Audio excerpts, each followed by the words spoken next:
Saya record dulu. Oke. Assalamualaikum warahmatullahi wabarakatuh. Selamat sore, teman-teman. Waalaikumsalam Waalaikumsalam warahmatullahi warahmatullahi wabarakatuh. wabarakatuh.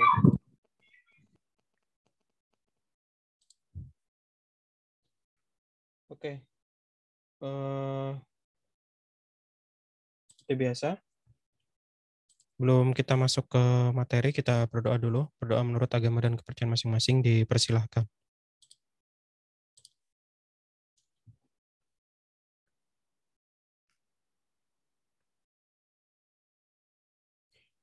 Berdoa selesai.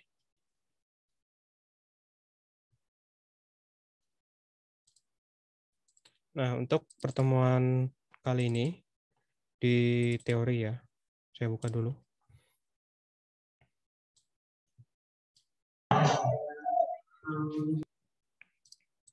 Oke. Share screen satu. Nah, di pertemuan kali ini kita akan bahas tentang membuat REST API server dengan Qt Igniter ya. Oke. Nah, kalau di pertemuan sebelumnya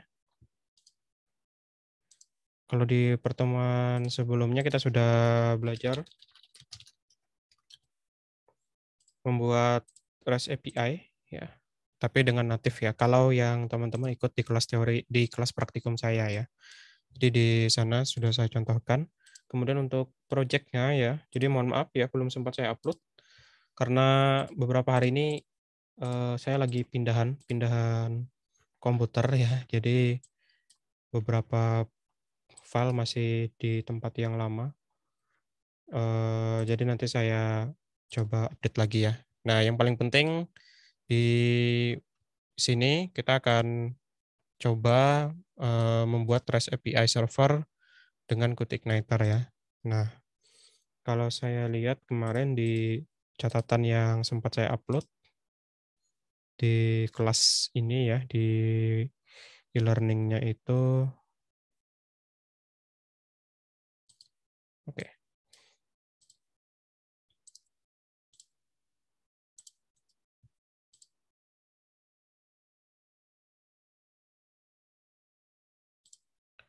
Oke, nah kemarin itu saya sudah jelaskan tentang status code ya. Jadi nanti kita di Qt Igniter nanti kita lebih mudah lagi membuatnya. Sebelumnya saya akan bukakan dulu project-nya yang kemarin sempat saya bikin di kelas praktikum. Ini saya ambilkan dari sampel dari praktikum kelas 8 ya. Jadi kemarin kita sudah bikin sebuah fungsi ya. Jadi ada beberapa fungsi yang nanti kita bisa gunakan untuk membuat REST API ya. Kemudian kemarin juga untuk rewrite engine-nya jangan lupa diaktifkan. Nah, di sini kita nanti saya akan jelaskan dulu step by step bagaimana nanti membuat sebuah REST API menggunakan Qt Igniter. Kemudian kalau yang di kelas praktikum nanti saya akan coba terangkan lagi tentang uh, authentication ya. Nanti kita menggunakan yang namanya JWT, JSON Web Token ya. Oke, sebelumnya saya aktifkan dulu. Pertama teman-teman cek dulu ya. Di sini saya akan menggunakan yang namanya Laragon. Jadi nanti saya definisikan tools-tools apa saja yang teman-teman perlukan ya. Saya akan menggunakan Laragon. Saya akan cek dulu ya. Oke, rewrite modul udah aktif. Oke, saya akan coba import dulu database-nya karena ini baru pindah ya. Kita akan query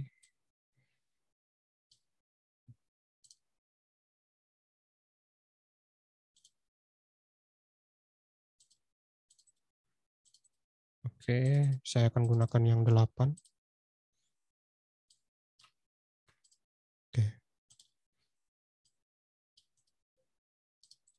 Oke, sudah. Oke ya. Nah, sebelumnya di kelas teori, di kelas praktikum, saya sudah bikin namanya itu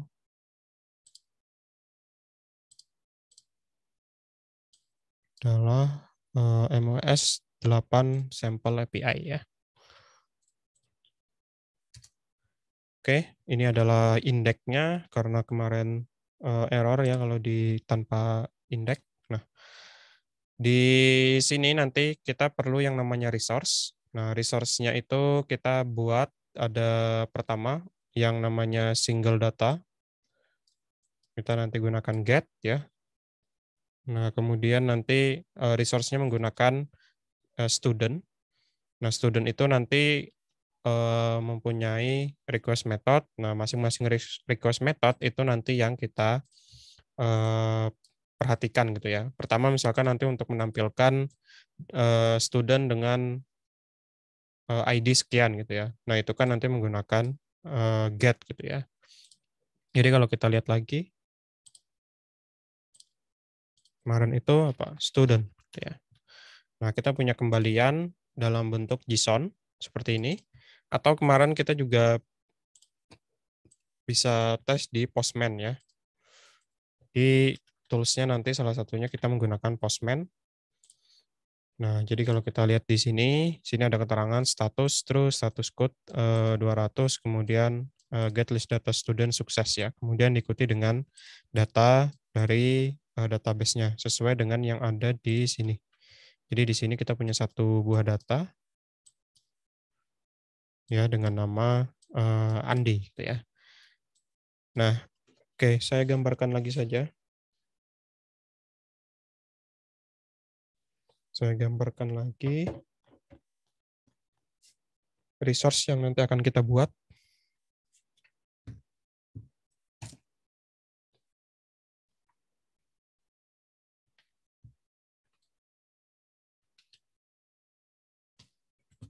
Oke.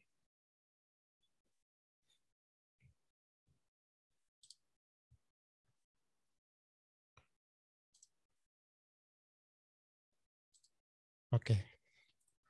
Jadi dalam membuat API nantinya, saya ulangi lagi, kita perlu yang namanya resource ya. Perlu mendefinisikan yang namanya resource. Resource. Resource ini contohnya misalkan nanti kita mengakses API kita, tadi apa, URL, kemudian /student. Nah, student inilah nanti yang kita sebut dengan resource. Nah, kemudian nanti kita akan melakukan apa saja? Sederhananya kita akan melakukan yang namanya CRUD atau CRUD ya.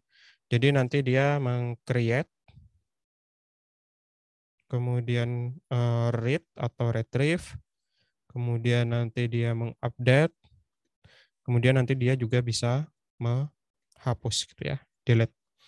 Nah, resource yang kita perlukan pertama nanti untuk mendapatkan kembalian nilai ya dari database ya. Jadi ibaratnya kita read datanya, kita select datanya, resource-nya nanti adalah student. Kemudian nanti request methodnya kita gunakan get. Nah, kemudian ini deskripsinya adalah sebagai mengambil nilai, mengambil data gitu ya. Mengambil semua data. Semua data yang ada nanti di student gitu ya. Nah, nanti ini kita gunakan get. Yang kedua, kita akan menggunakan student, kemudian /id ya. Ini nanti juga metodenya adalah get. Ini digunakan untuk apa? Mengambil data sama kemudian apa? Datanya dalam bentuk apa? Single ya. Mengambil data single. Artinya cuma satu data. Nah, kita akan gunakan seperti ini. Kemudian yang ketiga, kita akan gunakan sama students ya. Ini juga students. Tapi di sini request methodnya adalah post. Nah, post itu nanti kita akan post itu nanti akan digunakan oleh create gitu ya. Create di sini nanti artinya adalah kita menambahkan data. Nah, untuk menambahkan data nanti dia punya request body. Nah, request body-nya apa disesuaikan dengan kolom yang ada di tabel ya. Jadi kemarin kita punya name, nama, kemudian jenis kelamin, jurusan, kemudian alamat gitu ya. Ini untuk create data. Kita gunakan request methodnya nanti adalah post. Kemudian yang selanjutnya ada nanti student slash. Nah, di sini ID. Ini nanti bisa kita gunakan sebagai update ya, update data. Jadi di sini bisa menggunakan nanti request methodnya post ataupun put ya. Dan dia juga punya yang namanya request body ya. Jadi sama. Punya yang namanya request body. Nah, kemudian yang mempunyai ID ini nanti kita gunakan untuk update ya. Update data. Oke, kemudian yang terakhir kita punya student lagi. Kemudian sama ID. Nah, di sini nanti request methodnya adalah delete. Delete digunakan sesuai dengan namanya, kita akan gunakan untuk menghapus data, tuh ya. Oke, ini adalah resource yang nanti akan kita buat atau yang sebelumnya di mana di web ini yang pernah dibuat ya. Oke, nanti saya coba tambahkan juga ya di e-learning-nya yang natif seperti apa, yang Codeigniter nanti teman-teman coba dulu gitu ya. Nah, nanti saya berikan dulu sampel yang natif. Oke, contohnya tadi, nah kita punya di sini student, supaya lebih jelas mungkin saya tuliskan lagi di sini ya. Atau kita bikin di PowerPoint saja, biar kelihatan. Kita ambilkan di sini, kita bikin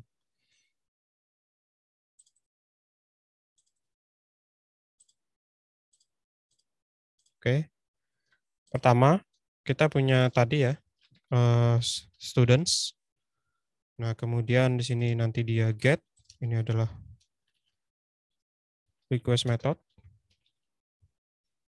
Kemudian ini adalah resource-nya. Resource. Kemudian nanti ada request body kalau dia punya. Kemudian yang terakhir description.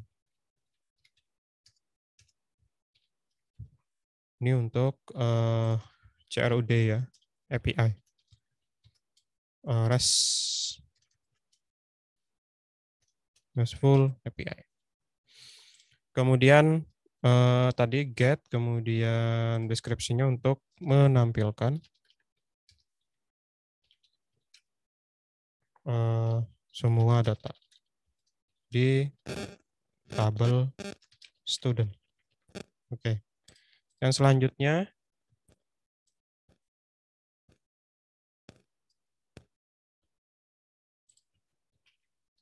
student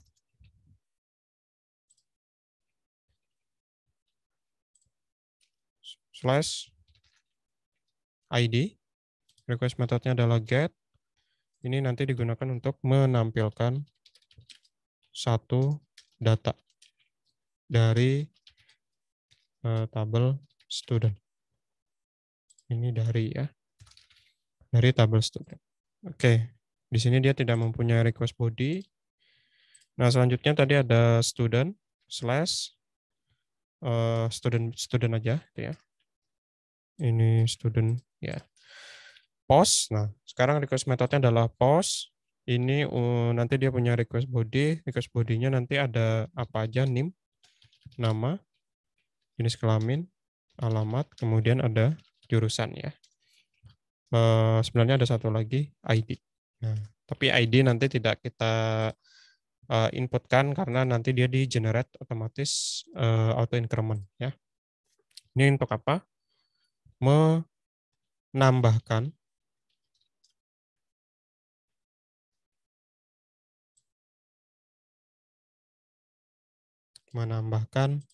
sebuah data. Jadi menggunakan metode post. Request metodenya adalah post.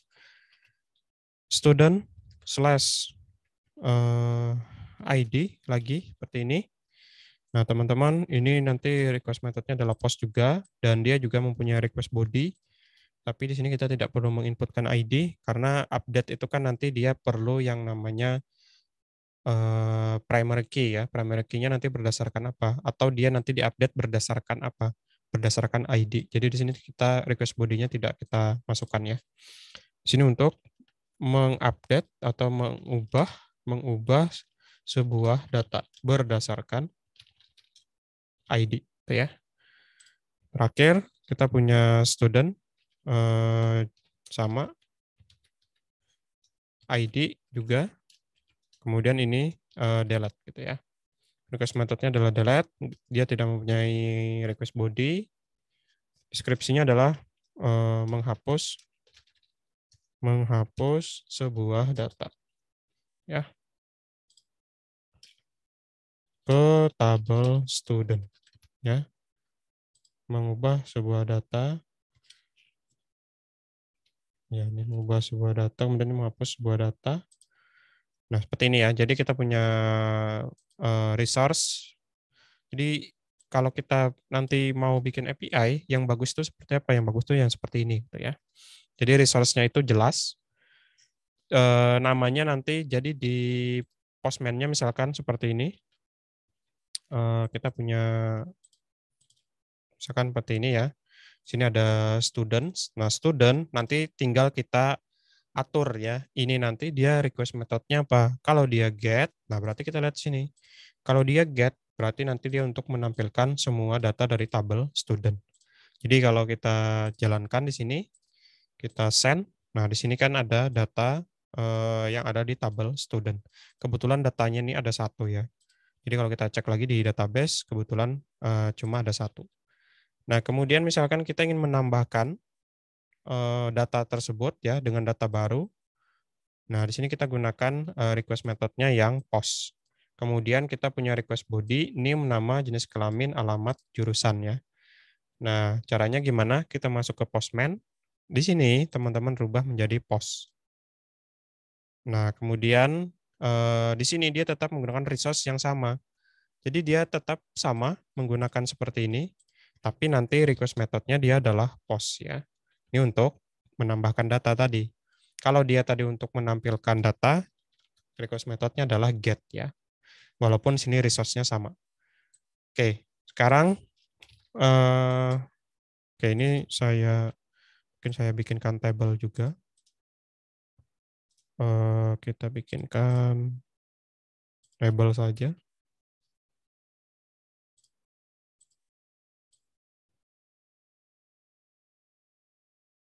Oke.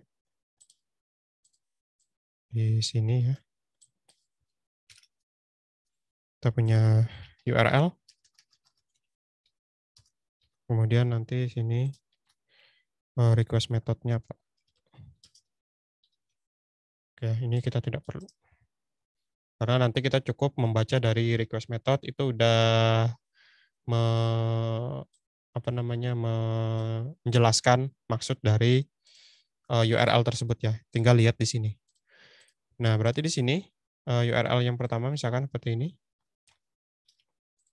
Oke. Request methodnya adalah yang belakang, resource-nya adalah yang belakang, students ya. Kemudian request methodnya pertama kita adalah get. Kalau get berarti apa? Untuk menampilkan semua data. Oke, sekarang yang kedua tadi post. Nah, post kita gunakan nanti untuk apa?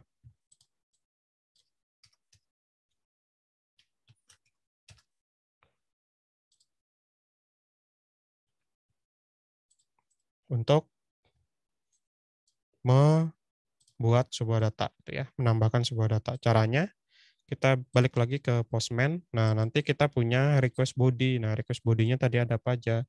name, nama, jenis kelamin, alamat, jurusan. Ini disesuaikan dengan tabel yang kita buat ya. Jadi name, nama, jenis kelamin, jurusan, alamat. Oke, kita cek dulu ya. Di sini kemarin urutannya seperti apa.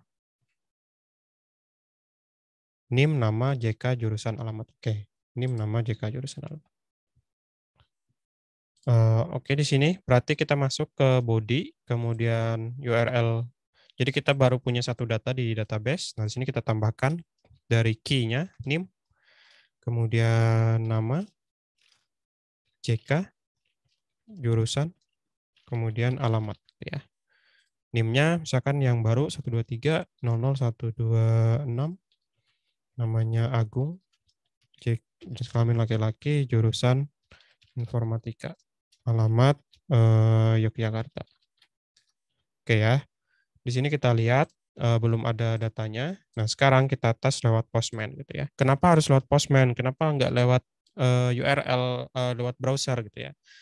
Nah, kendalanya nanti adalah kalau kita lewat browser seperti ini, kalau seperti ini masih ingat ya. Jadi eh, request method default itu adalah get gitu ya. Nah, sedangkan di sini kita perlu membuat atau meng-create sebuah data gitu ya. Nah, untuk meng-create sebuah data kita menggunakan metodenya adalah post. Dan di sini kita tidak bisa set dia menjadi post gitu ya. Karena di sini langsung kita jalankan di browser. Makanya kita perlu tambahan tools pihak ketiga seperti Postman untuk kita bisa merubah-rubah nanti apa si request methodnya gitu ya. Nah, kalau di browser kan kita nggak bisa gitu ya. Kecuali nanti kita menggunakan curl. Nah, curl pun nanti dijalankan di mana? Kita jalankan di komen ya, di comment prompt gitu ya. Nah, untuk itu makanya kita perlu untuk mendevelop API biasanya kita perlu yang namanya Postman gitu ya. Oke, nah selanjutnya nanti teman-teman tinggal klik saja. Oke ya, sebentar. Di sini.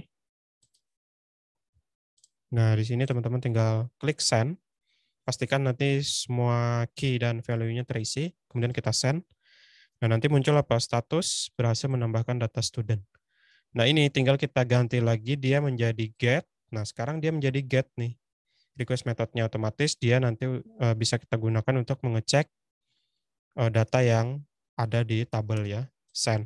Nah, di sini kita ternyata sudah punya dua data. Jadi tadi kan kita baru punya satu data di sini. Sekarang kalau kita refresh, nah dia sudah punya dua data ya. Jadi ada data baru sesuai dengan apa yang tadi kita inputkan.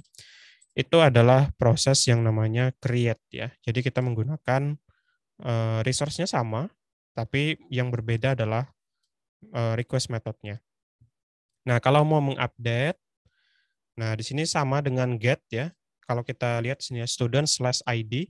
Jadi misalkan di sini kita punya ID 4 dan 5.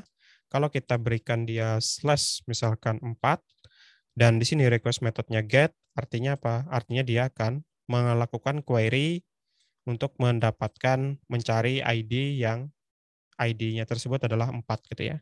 Jadi kalau kita masukkan ke sini, misalkan, nah di sini misalkan adalah 4 ya. Nah, kemudian di sini request methodnya adalah get, artinya ini digunakan untuk mencari ya atau menampilkan data dengan ID 4. Tapi kalau misalkan di sini dia post, nah ini beda lagi. Kalau di sini post, berarti nanti apa? Kita akan melakukan yang namanya update ya. Nah, kita akan melakukan update dari berdasarkan ID yang kita masukkan di sini. Nah, misalkan kita mau mengupdate di sini dengan ID 4 ini, kita mau ganti nanti ya. Ini kok suaranya sih. Ya, kita ganti ke misalkan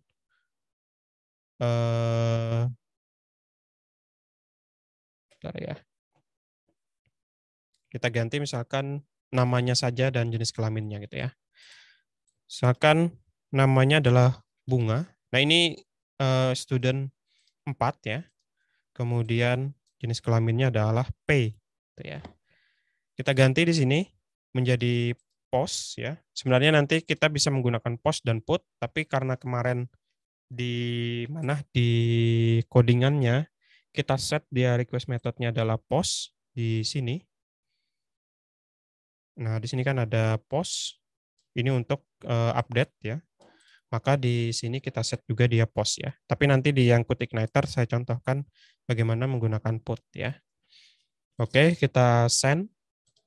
Nah, berhasil mengubah data.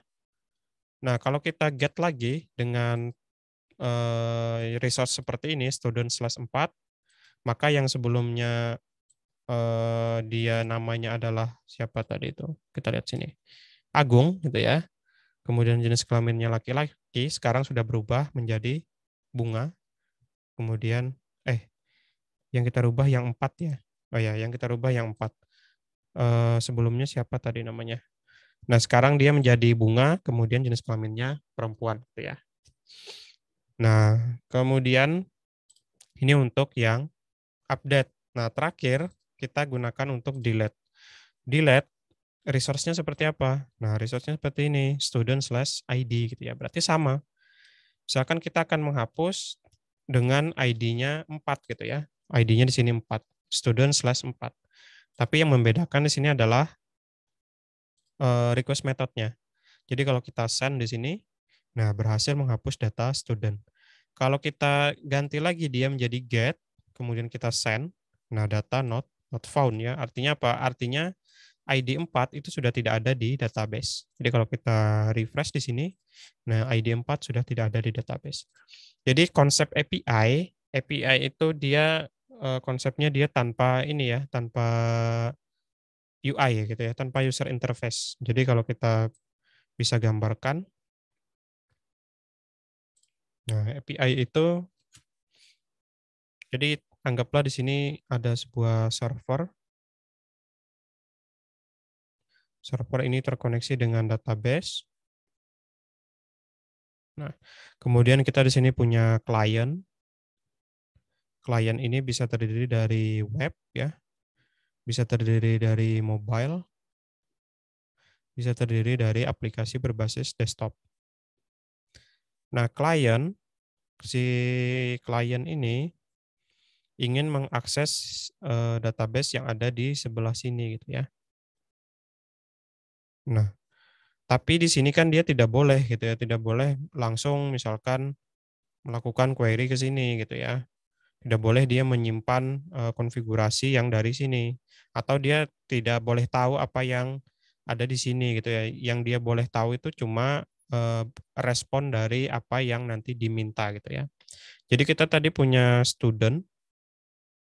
tabel student, kemudian supaya dia bisa, si web, mobile, dan desktop ini bisa mendapatkan data dari server yang ada database-nya ini, maka kita di sini bikin yang namanya web service. Nah, web service ini tadi contohnya adalah RESTful API gitu ya. RESTful API jadinya yang berhubungan dengan si server yang di sebelah sini itu adalah si web service-nya gitu ya. Nah, jadi dia yang berhubungan. Nah, si klien ini nanti apa? Dia tidak langsung ke server sini, tapi dia ketika ingin mendapatkan data, meminta data student misalkan, maka dia hanya menghubungi si web service gitu ya. Yang mobile juga menghubungi web service. Desktop juga menghubungi web service. Nah, jadi dia melakukan request, ini request, gitu ya.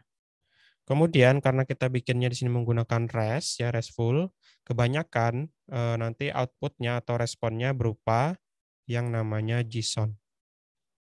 Atau kemarin JavaScript Object Notation ya. JSON ini adalah format data atau nanti format dokumen yang diberikan ke klien gitu ya.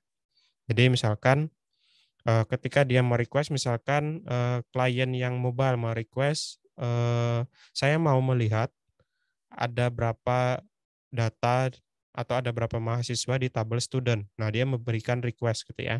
Requestnya tadi dari mana? Requestnya tadi dari resource yang kita buat gitu ya. Jadi dia mengirimkan request berupa misalkan student resource-nya, kemudian request metodenya adalah get. Jadi dia merequest. Nah, si web service nanti akan mengembalikan ke mobile sini. Jadi dia bentuknya adalah kita menyebutnya sebagai response ya. Dan format datanya nanti adalah JSON gitu ya. Kenapa di sini kita menggunakan JSON? Kembali lagi JSON itu adalah salah satu format data yang hampir semua bahasa pemrograman itu nanti mendukung si JSON tersebut gitu ya. Nah, makanya di sini kita gunakan JSON nantinya. Nah, misalkan nanti ada klien lagi dari desktop gitu ya, merequest saya pengen lihat gitu ya, ada nggak mahasiswa dengan ID misalkan 5 gitu ya, ada nggak gitu ya. Nah, si web service nanti akan memberikan respon. Nah, nanti respon berupa apa? Misalkan, oh ternyata ada datanya gitu ya.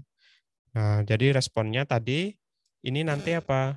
Resource-nya seperti apa? Nah, kita bisa menggunakan ini ya, yang student/id. Nah, ini kan dia untuk menampilkan satu buah data dari tabel student. Jadi nanti dia si desktop merequest, si web service memberikan respon. Jadi datanya misalkan NIM-nya sekian gitu ya, namanya sekian. Nah, dalam bentuk JSON, format datanya JSON. Nah, di klien-klien inilah nanti apa? Dia yang mengolah data JSON ini gitu ya. Jadi misalkan datanya mau ditampilkan kalau di mobile misalkan ya, kita tampilkan dalam bentuk activity gitu ya. Nah, nanti dia diparsing ke activity tersebut. Nah, nanti dia dimasukkan ke dalam misalkan ada NIM, kemudian nanti ada nama, misalkan anggaplah ke dalam text view gitu ya. Jadi nanti ada NIM, nama, alamat, dan lain sebagainya. Nah, tapi dia nanti apa mengolah data JSON ini, itu ya, yang diolah. Nah, kenapa tadi tidak langsung kenapa si mobile nggak langsung query ke server gitu ya? Kenapa harus melewati web service? Nah, yang perlu kita pahami lagi ya, pertama, untuk terhubung dengan si server ya, contohnya di sini kita memerlukan yang namanya konfigurasi atau nanti ada yang namanya autentikasi ya. Pertama, eh, kita buat nanti yang namanya koneksi. Jadi ada yang namanya koneksi ke database ya. Jadi kita harus punya username-nya, harus punya password-nya, harus tahu nanti database-nya. Nah, kalau dia si mobile nanti memaksakan koneksi ke sini, otomatis apa? Di dalam sini, di dalam mobile sini, dia juga harus tahu gitu ya, harus mendefinisikan juga gitu. Username-nya apa, password-nya apa, database-nya apa. Nah, itu kan tidak ini ya, tidak efektif gitu ya. Dan bisa saja nanti kalau aplikasinya ada yang bisa melihat source code-nya, otomatis juga nanti bakalan kebaca konfigurasi yang di server gitu ya. Padahal misalkan dia cuma mau meng-query gitu ya, mengambil data student. Sedangkan ternyata di server selain data student, ternyata ada data lain, misalkan data apa nilai gitu ya. Nah, padahal si mobile ini dia nggak perlu gitu ya. Nah, itu nanti bisa menyebabkan yang namanya contohnya database-nya apa? Terekspos gitu ya. Jadi konfigurasinya terekspos. Begitu juga dengan web gitu ya. Yang kliennya web. Yang kliennya web juga tidak perlu tahu di belakang sini ada apa di server sini gitu ya. Jadi yang klien-klien ini dia tidak perlu tahu dari segi konfigurasi, nanti username, password-nya apa, database-nya namanya apa, atau di sini dia menggunakan stack-nya apa, teknologinya seperti apa. Misalkan database-nya menggunakan Postgre gitu ya. Nah, si mobile, desktop, dan klien nggak perlu tahu gitu ya. Atau misalkan dia menggunakan apalagi database-nya tadi MySQL gitu ya, atau MySQL. Si mobile nggak perlu tahu, si klien nggak perlu tahu. Yang mereka eh, terima itu nanti sudah dalam bentuk JSON gitu ya. JSON ini kan nanti sudah hasil eh, parsing gitu ya. Jadi hasil query gitu ya. Nah, nanti yang melakukan request ke server itu baru si web service-nya gitu ya. Nah, dari web service inilah nanti apa? Dia yang menghubungkan si klien-klien ini gitu ya. Nah, artinya kita ketika membuat satu web service atau nanti API, nah dia menjadi apa? Menjadi universal gitu ya. Dia menjadi sesuatu yang universal. Artinya apa? Macam-macam klien bisa nanti apa? Terhubung dengan server sini gitu ya. Tanpa harus tahu tadi ya stack-nya seperti apa, teknologinya seperti apa, database-nya seperti apa, kemudian mungkin nanti servernya apa, si klien nggak perlu tahu. Nah, si klien cukup merequest, kemudian nanti mendapatkan respon gitu ya. Nah, makanya biasanya kalau kita mengembangkan sebuah aplikasi, yang aplikasinya itu misalkan nanti bisa di mobile, bisa di web gitu ya, atau bisa di desktop. Nah, kemudian dia misalkan tadi terhubung, contohnya kayak sistem informasi akademik gitu ya. Biasanya ya, sistem informasi akademik itu kan ada yang berbasis web, kemudian nanti ada juga nanti aplikasi berbasis mobile, ataupun nanti ada juga yang berbasis desktop gitu ya. Misalkan yang berbasis mobile itu khusus mahasiswa misalkan. Mahasiswa nanti misalkan ya bisa melihat nilai mereka gitu ya, tanpa harus membuka web gitu ya, tapi langsung lewat aplikasi yang terinstal di mobile mereka gitu ya. Bisa melihat nilai, bisa melihat jadwal, bisa melakukan KRS misalkan gitu ya. Atau nanti yang versi desktop. Nah, versi desktop ini misalkan nanti orang-orang di lingkungan apa namanya? Kampus misalkan dia eh, membuat sebuah aplikasi berbasis desktop yang ditujukan untuk misalkan mengelola sumber daya manusia yang ada di sana misalkan entah itu dosen, karyawan dan lain sebagainya. Nah, tapi database-nya itu satu gitu ya. Nah, satu itu maksudnya dia terhubung dengan satu server ataupun nanti satu database yang sama. Nah, tapi supaya dia bisa terhubung dengan si servernya tadi, maka nanti dibuatkan yang namanya web service gitu ya. Supaya apa? Supaya si klien-klien tadi nanti dia tidak perlu tahu tadi si servernya itu seperti apa. Cukup nanti dia terhubung dengan web service dan nanti di web service kita bisa konfigurasi sesuai dengan kebutuhan si klien ya. Misalkan yang mobile tidak perlu tahu misalkan eh, anggaplah yang mobile tidak perlu misalkan tahu list nama-nama karyawan yang ada di kampus tersebut misalkan gitu ya. Tapi ternyata yang berbasis desktop itu perlu tahu karyawan yang misalkan apa terdaftar di kampus tersebut. Nah, itu kan nanti kita bisa atur di web service gitu ya. Jadi kita bisa atur kemudian nanti dia terhubung dengan satu server yang atau database yang sama misalkan gitu ya. Jadi harapannya apa lebih efisien gitu ya. Nah, ini tadi pengertian dari web service ya. Nah, jadi ini nanti akan kita buat ya dalam bentuk Code Igniter. Nah, untuk itu sekarang ya yang natif juga codingannya nanti saya share juga ya. Yang akan kita jalankan sekarang adalah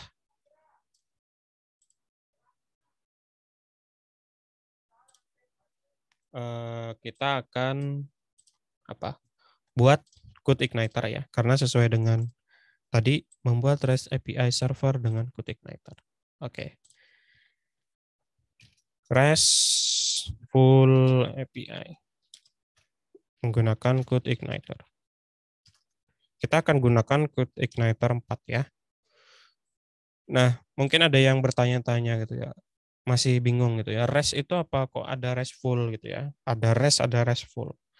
REST biasanya kalau kita bicara REST, REST itu merujuk ke arsitekturnya gitu ya. Arsitekturnya si REST. Yang kemarin kita bahas si penemunya itu kan siapa kemarin. Nah, dia kan membahas arsitekturnya itu ada apa saja. Si RESTful ini adalah implementasi dari si REST gitu ya. Kemudian RESTful, kemudian SOAP dan lain sebagainya itu disebut dengan web service gitu ya. Nah, kalau API sendiri kemarin apa? Berarti si RESTful ini nanti adalah API yang nanti bakalan jalan di web gitu ya. Bakalan kita buat di web API sendiri kan kemarin pengertiannya luas gitu ya. API itu adalah Application Programming Interface gitu ya. Sebelum adanya web service gitu ya, sebelum adanya istilah web API, API sendiri itu sudah ada gitu ya. Contohnya kemarin apa? Driver gitu ya. Nah, driver itu adalah API gitu ya. Jadi dia digunakan sebagai penghubung. Misalkan kita punya kemarin apa? VGA eksternal yang dia ketika kita ingin menggunakan VGA tersebut, kita harus menginstal yang namanya driver. Driver tadilah disebut dengan API gitu ya.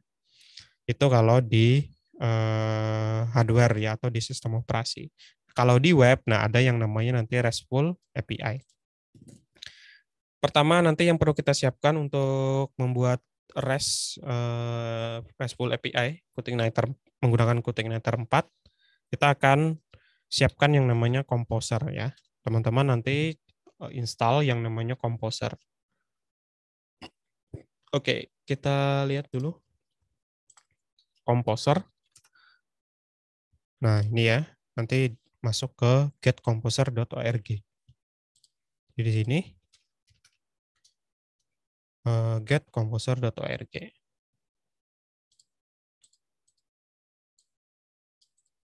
Oke. Kemudian kita perlu yang namanya development stack. Atau bahasa ininya kita perlu nanti apa? Laragon ya. Atau XAMPP. Atau misalkan yang di Mac kayaknya namanya tuh MAM ya. Ya, MAM ya. Kita cek dulu. Ini ya, MAM. Ini adanya di under Mac OS gitu ya. Nah, tapi di sini saya akan menggunakan yang namanya Laragon ya. Nah, nanti teman-teman bisa download untuk Laragon. Itu ada di mana? Laragon.org ya.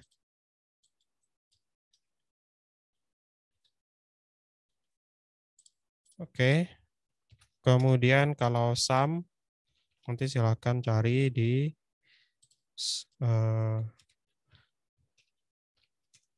namanya adalah Apache Friend ya. Langsung aja masuk ke sini ya. Oke. Atau yang MAM tadi kita lihat MAM tadi di mana.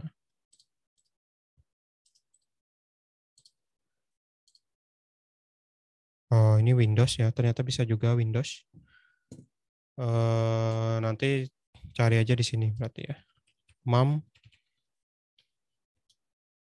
itu ya. Nah, di sini saya akan gunakan Laragon. Kemudian Composer sudah, development stack-nya sudah. Terus kita perlu nanti editor ya. Editornya itu teman-teman silahkan bebas ya. Mau menggunakan apapun ya. Sini misalkan editor ada VS Code boleh, Sublime juga boleh. Atau yang lainnya misalkan ada PHP Storm dan lain sebagainya. Misalkan nanti senangnya menggunakan apa? VS Code ya. Atau Notepad++ ya silahkan gitu ya. Tapi saran saya gunakan pilih aja nanti Sublime atau VS Code ya. Nanti bisa dicari ya untuk downloadnya. Nah, kemudian kita perlu apa lagi? Composer sudah, development stack sudah. Perlu nanti, terakhir adalah si Qt Igniter-nya. Kita akan gunakan yang Qt Igniter 4. Kalau ada Qt Igniter 4, berarti ada Qt Igniter 3 gitu ya. Nah, nanti ada bedanya. Perbedaannya nanti sangat lumayan, gap-nya nanti agak banyak gitu ya. Kalau misalkan kita sudah terbiasa di 3 sebenarnya nanti tidak masalah sih gitu ya. Cuma nanti ada banyak penyesuaian di Qt Igniter 4 ya. Nah, si Qt Igniter 4 nanti yang paling kita perlukan adalah dokumentasinya.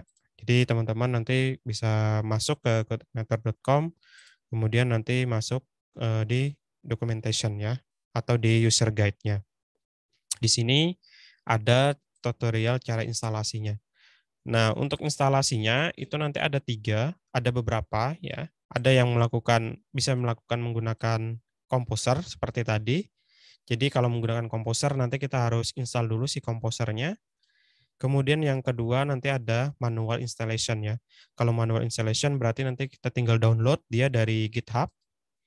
Nah, jadi di sini ada juga nanti dari GitHub, kita pilih nanti yang source code gitu ya. Ini boleh juga nanti dari GitHub gitu ya. Jadi pertama menggunakan Composer untuk instalasi atau nanti menggunakan manual gitu ya. Nah, di sini yang akan kita coba itu adalah menggunakan Composer. Kenapa? Nanti teman-teman bisa lihat gitu ya. Nanti gunakan seperti ini ya, komennya seperti ini. Nah, kita masukkan di sini. Oke. Nah, ini adalah nama project-nya. Nama project gitu ya. Oke. Kita akan gunakan Composer. Nah, kemudian yang perlu dipahami lagi ya di ketika membuat kita ketika menggunakan Code Igniter atau masih ada yang bingung gitu ya, Code Igniter itu apa gitu ya. Nah, jadi Code Igniter itu adalah sebuah framework gitu ya. Framework itu apa gitu? Framework itu adalah sebuah kerangka gitu ya. Kerangka yang dimaksud seperti apa?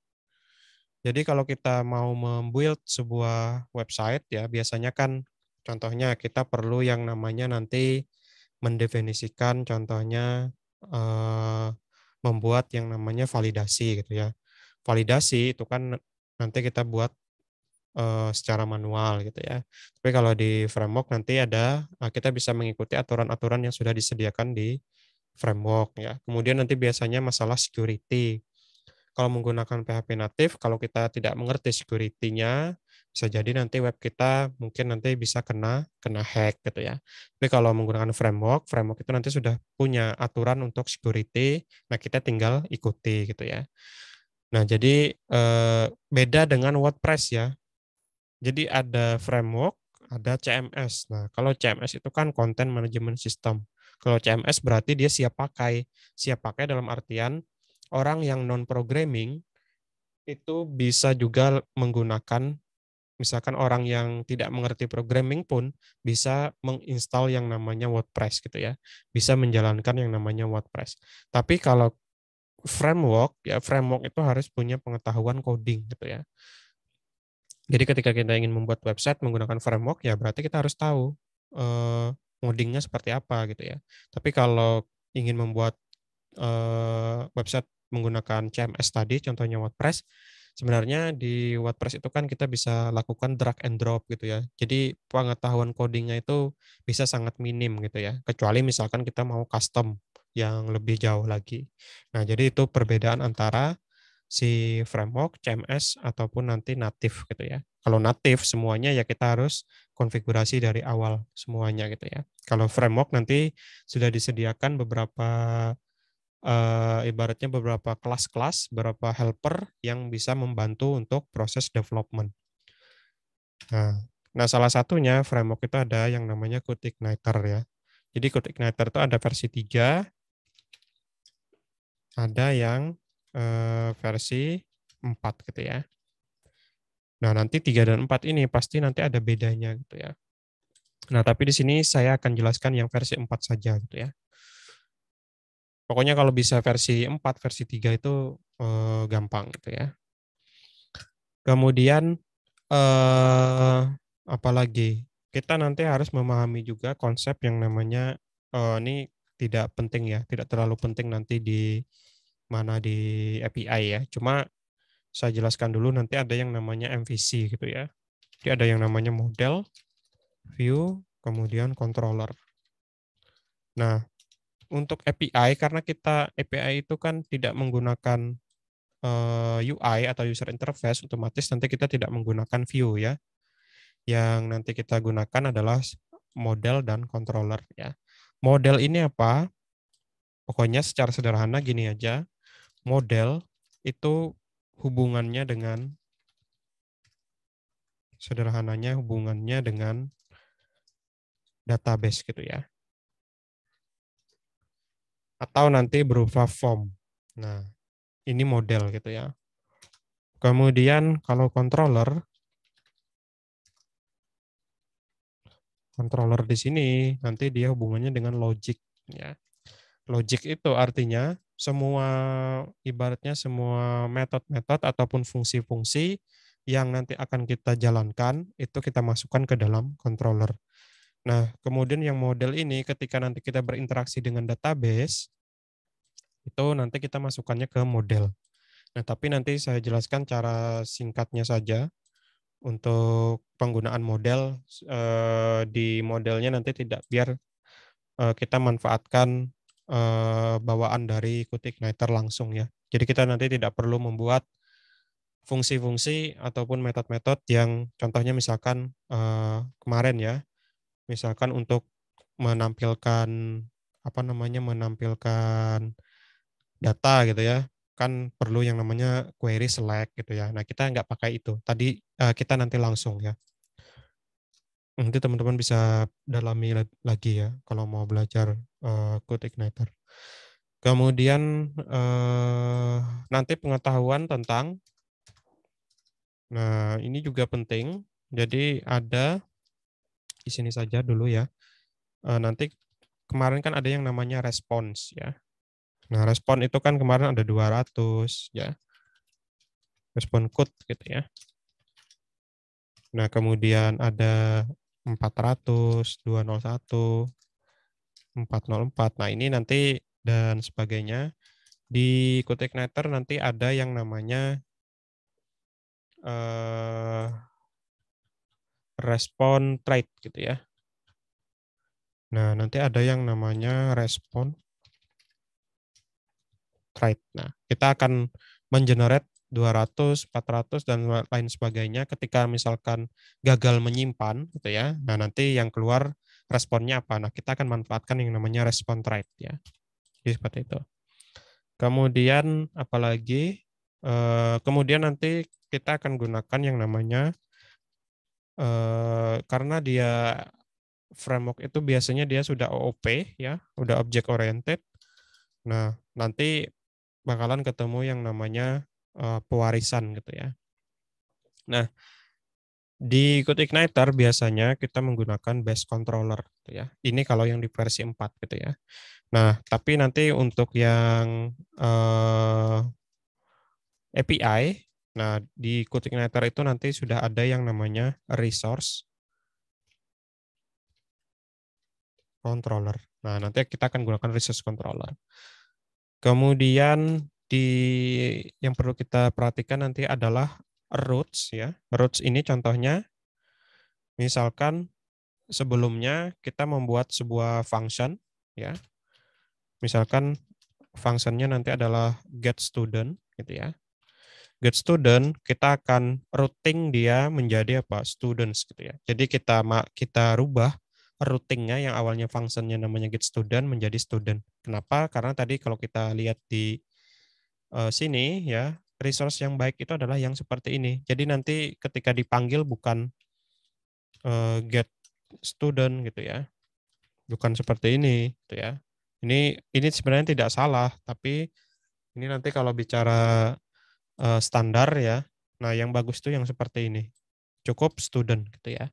Nah ini nanti kita akan routing dia, jadi ketika nanti yang dipanggil student gitu ya, kemudian nanti apa request metodenya adalah get gitu ya. Nah, kita nanti bisa arahkan dia ke function yang namanya get student tadi gitu ya. Nah, ini nanti kita mainnya di routing gitu ya. Jadi nanti teman-teman silakan nanti perhatikan gitu ya. Oke. Nah, ini saya rasa cukup dulu untuk saya cek lagi ya. Ya, cukup dulu ya untuk ininya. Untuk keperluannya kita langsung coba praktek saja gitu ya. Oke, ini saya betulkan dulu. Ini tadi di sini ya. Oke. Kemudian yang ini tadi di sini.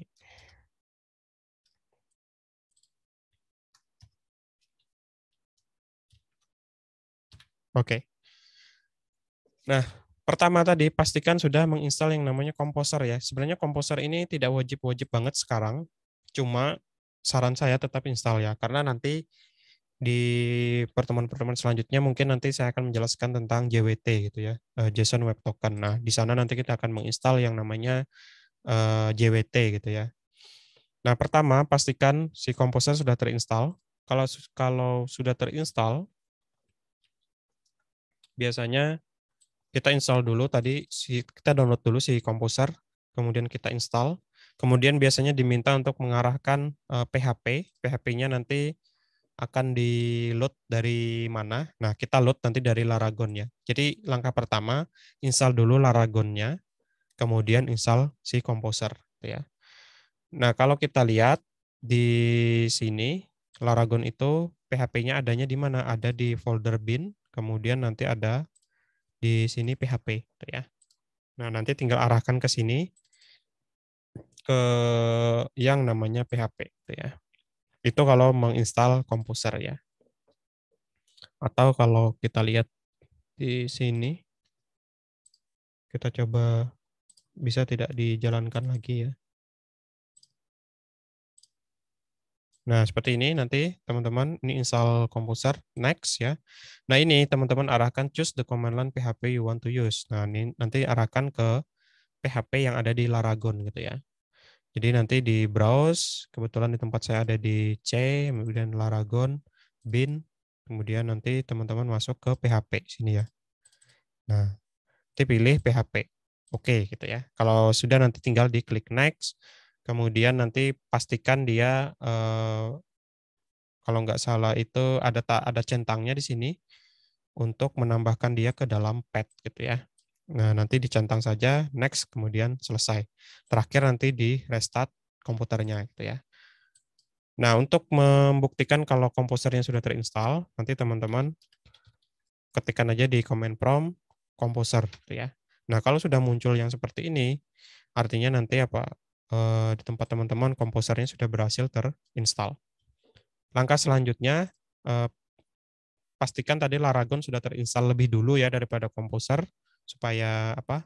Supaya tadi waktu pemilihan PHP-nya sudah ada si PHP-nya yang terinstall gitu ya.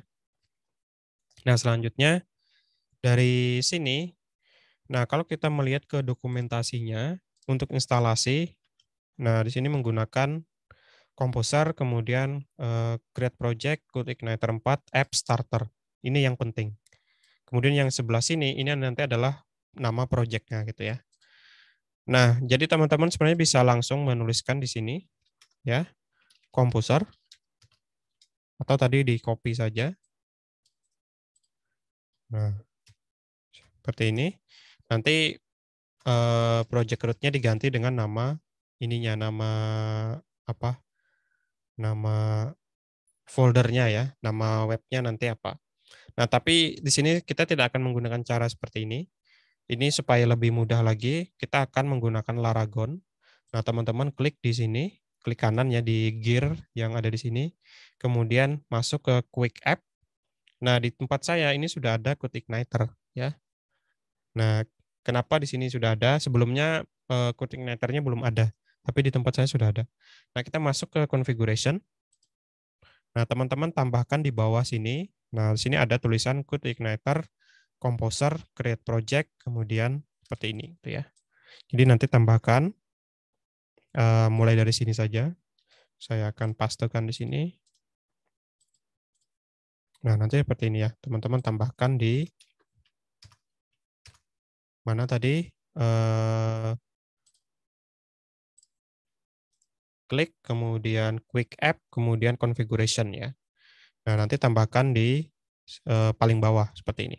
Ini kan sebenarnya adalah komen yang untuk meng-create CodeIgniter-nya gitu ya. Tapi di belakangnya sini ada %s. %s ini nanti digunakan untuk inputan kita mau memberi nama foldernya apa atau nama projectnya apa. Nah, kalau mau lewat command prompt, teman-teman harus pindah dulu ke Laragon gitu ya, ke directory Laragon. Jadi kan Laragon di tempat saya itu adanya di mana? di luar kan. Nah, kita harus pindah dulu ke Laragon. Kemudian nanti cd www. Nah, barulah di sini nanti teman-teman lakukan tadi ya. Kalau mau membuat yang namanya menginstal si Laragonnya, Qt Igniter-nya melalui apa? Melalui command prompt gitu ya. Nah, tadi Composer, kemudian ada create project ya. Nah, dan lain sebagainya. Nah, di sini kita akan gunakan cara yang lebih mudah gitu ya. Jadi ini nanti ke depannya kalau teman-teman ingin membuat project lagi tidak perlu membuka command prompt karena nanti sudah otomatis akan di-create-kan foldernya di mana di dalam di dalam folder www yang ada di Laragon. Jadi tidak perlu lagi pindah ke sini gitu ya. Oke. Nah, kalau sudah kita pertama ya pastikan dulu awalnya kan di sini dia stop gitu ya. Awalnya dia belum running. Pertama pastikan dulu teman-teman running. Nah, oke, pastikan dia sudah running. Kemudian kita klik di sini, klik kanan, kemudian quick app atau dimanapun sini boleh gitu ya. Klik kanan, quick app. Nah, di sini nanti sudah muncul Qt Igniter. Teman-teman klik. Nah, di sini muncul prompt project name untuk Qt Igniter. Misalkan kita di sini API MWS API gitu ya. Oh, MWS API MWS gitu ya. API MWS. Oke. Nah, nanti di sini teman-teman dia akan membuka command prompt sendiri gitu ya. Kemudian dia akan melakukan apa? Melakukan instalasi ya. Jadi dia mendownload si Qt Igniter-nya, kemudian nanti dia akan menjalankan sendiri, menginstal sendiri Qt Igniter-nya di folder www tadi gitu ya. Jadi kalau kita lihat nanti di sini di Laragon itu sudah ada muncul API MWS di sini ya. Nah, bagusnya lagi si Laragon di sini sudah nanti kalau sudah selesai bentuknya seperti ini. Nah, kita bisa lihat ya, ada project path-nya di sini tadi ya, Laragon www API MWS. Kemudian ada URL-nya. Nah, di sini sudah ada yang namanya pretty URL. Jadi kita nanti memanggilnya tidak menggunakan localhost lagi, tapi kita bisa gunakan nanti API MWS.test gitu ya. Jadi kalau kita jalankan sekarang di browser, di sini ya, kita tidak perlu lagi ini saja. Nah, kita jalankan API MOS test. Nah, sekarang udah muncul welcome to Qt Igniter versi 4.15. Nah, ini sudah artinya apa? Artinya teman-teman sudah berhasil menginstal si Qt Igniter-nya. Nah, sekarang teman-teman boleh ya mau menggunakan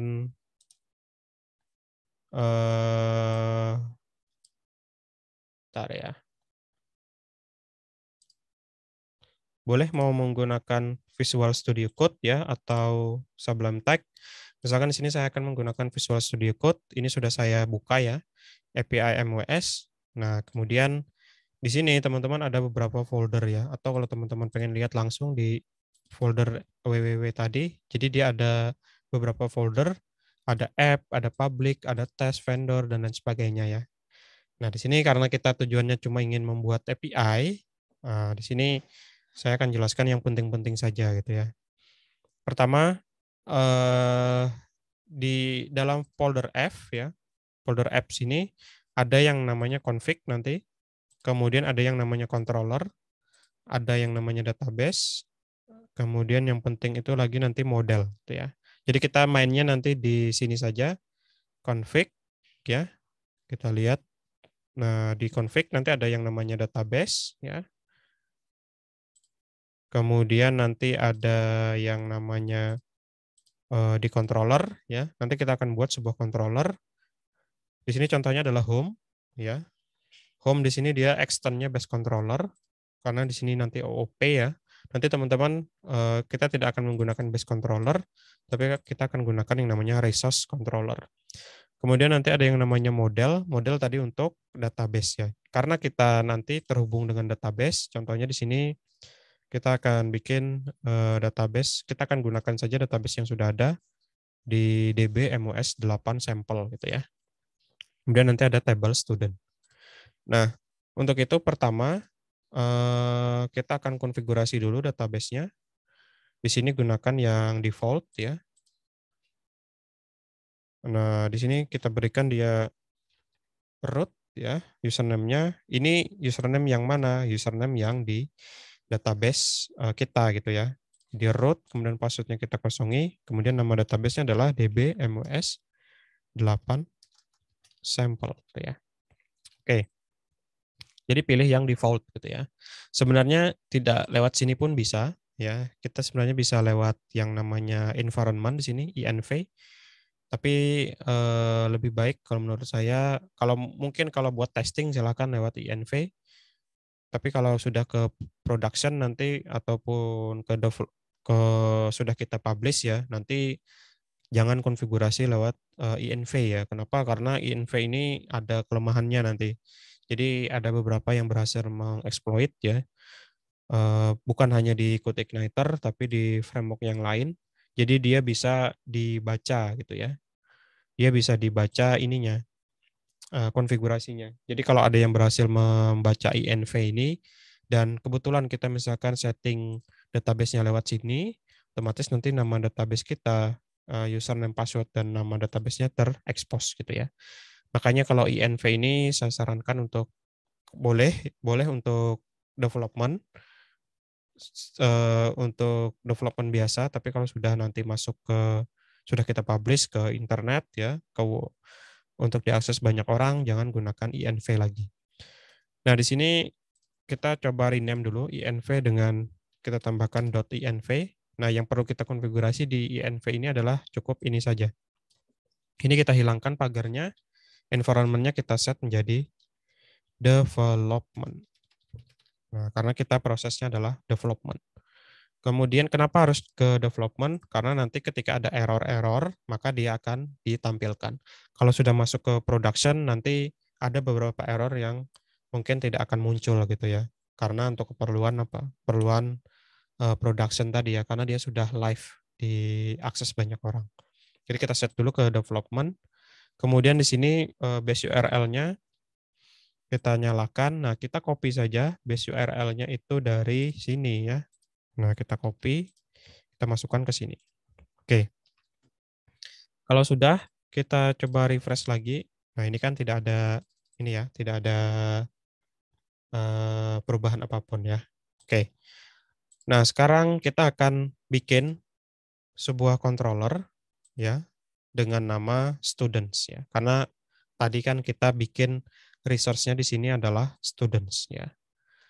Oke, kita akan bikin, klik kanan di folder controller, kemudian new file, kita beri nama dia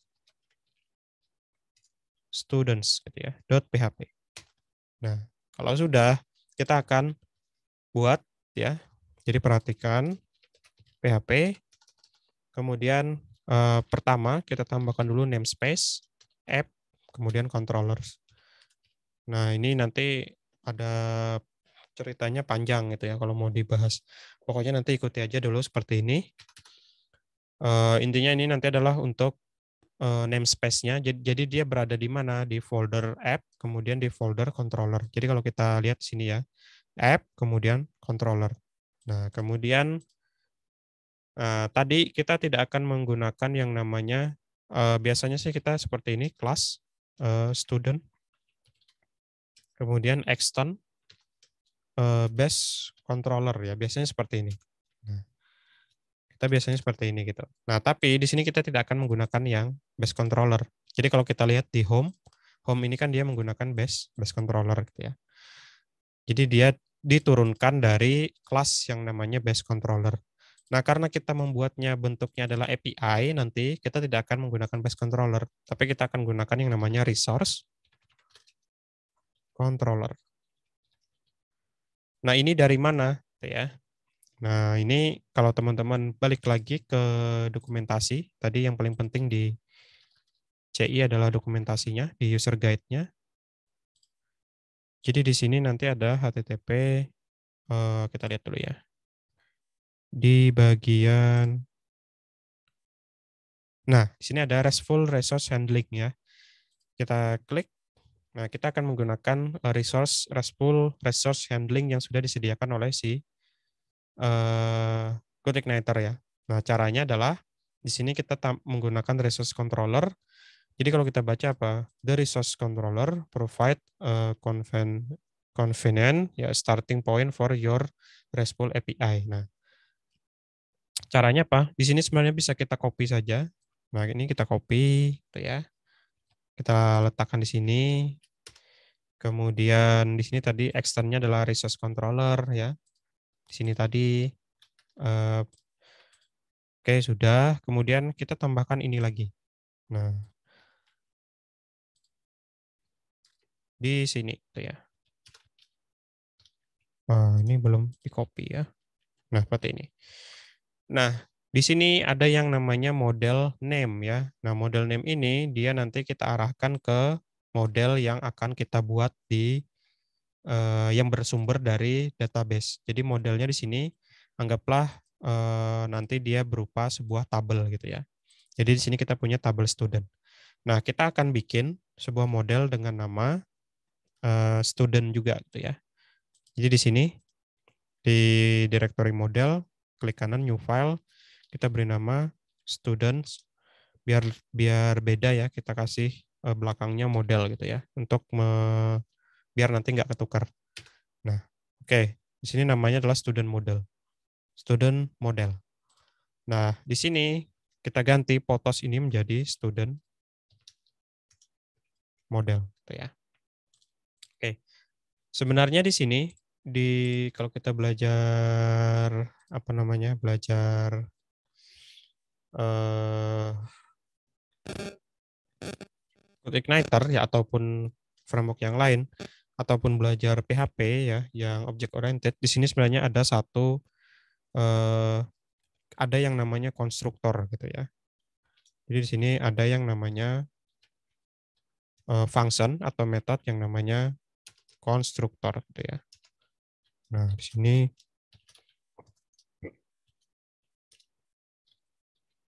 sini kita panggil dengan construct gitu ya. Construct itu apa? Atau konstruktor itu apa? Konstruktor adalah nanti sebuah function yang ketika nanti dia dijalankan kelasnya, maka dia juga akan ikut dijalankan, langsung dijalankan juga gitu ya. Jadi dia adalah ketika kelasnya dipanggil, maka dia juga akan memanggil yang namanya konstruktor gitu ya. Nah, tapi di sini kita tidak akan menggunakan konstruktor ya. Ini cuma tambahan saja. Jadi kita langsung nanti akan gunakan resource-resource yang tadi kita buat gitu ya. Jadi di sini ada students, kemudian ID dan lain sebagainya. Nah, di sini tadi saya sudah menjelaskan ada yang namanya root gitu ya. Nanti di CodeIgniter teman-teman masih di RESTful handling ya, RESTful resource handling. Nah, di sini ada yang namanya resource root gitu ya. Nah, di sini kan kalau kita baca nanti untuk supaya kita otomatis ya membuat root ya di CodeIgniter, kita bisa gunakan nanti metode yang namanya resource. Nah, nanti dia akan mengenerate beberapa macam resource, contohnya nanti get gitu ya, get, post. Nah, ini nanti dia akan disesuaikan dengan nama ininya, nama resource-nya. Jadi kalau misalkan kita mau create tadi student gitu ya, berarti nanti resource-nya langsung kita pakai saja. Ini kita copy, kita masukkan ke mana? Ke yang namanya roots gitu ya. Kita cari di config, kemudian roots. Nah, ini ya, routes gitu ya. Nah, teman-teman langsung saja ke sini. Nah, teman-teman pastekan yang tadi ya. Sebentar. Yang tadi kita copy ya. Ini kita copy, kemudian kita pastekan. Nah, POTOS ini kita ganti dengan nama resource-nya. Karena kita di sini resource-nya adalah students, kita sesuaikan dengan controller kita, maka kita ganti dia menjadi students gitu ya. Nah, di sini akan saya tunjukkan perbedaannya sebelum kita menambahkan resource dan sesudah itu ya. Oke, kalau kita lihat di sini di pojok kanan bawah itu ada tanda logo CodeIgniter, teman-teman klik. Kemudian di sini ada roots ya. Teman-teman klik roots. Nah, di sini teman-teman bisa lihat ada method gitu ya. Metodenya apa? Ada slash ya. Slash ini dia mengarah ke home index gitu ya. Jadi kalau kita lihat sini slash dia mengarah ke home index. Home ini apa? Home ini adalah si nama kelasnya tadi, nama controllernya. Kemudian dia menjalankan function yang namanya index. Nah, jadi pertama kali CodeIgniter itu dijalankan, dia akan menjalankan sebuah kelas yang namanya home atau sebuah controller yang namanya home, kemudian dia menjalankan index gitu ya. Jadi di sini kalau saya mau ganti ya, nah, echo test gitu ya. Kalau saya reload di sini, nah dia akan masuk ke sini gitu ya. Nah itu karena default rootnya kita set dia apa? Home gitu ya. Jadi di sini ketika nanti eh, URL-nya diakses seperti ini ya, maka nanti dia akan diarahkan ke home index. Atau di atas ini juga ada settingan set default controller. Jadi controller default yang ketika web itu pertama kali dipanggil, itu kita set di sini adalah home. Makanya di sini apa dia masuk ke home sini gitu ya. Nah, untuk itu di sini kita akan coba matikan saja dulu. Nah, seperti ini. Atau boleh tidak dimatikan ya. Cuma untuk pengetahuan saja tadi bahwa kenapa bisa muncul halaman ini tadi gitu ya. Kita balik lagi ke sini, kita kembalikan. Nah, nah itu awalnya dari sana. Kemudian kalau kita lihat root-nya tadi, nah ini karena tadi sudah saya save ya, sudah kita tambahkan di routes-nya sini. Jadi ada resource kemudian student. Nah, di sini sudah muncul apa? Kita sudah punya root yang namanya student. Itu nanti akan diarahkan ke index gitu ya. Student kemudian index. Jadi app controller students kemudian index. Kemudian nanti ada student new, kemudian nanti ada student edit ya. Kemudian nanti ada create ya. Create ini nanti contohnya untuk membuat sebuah data.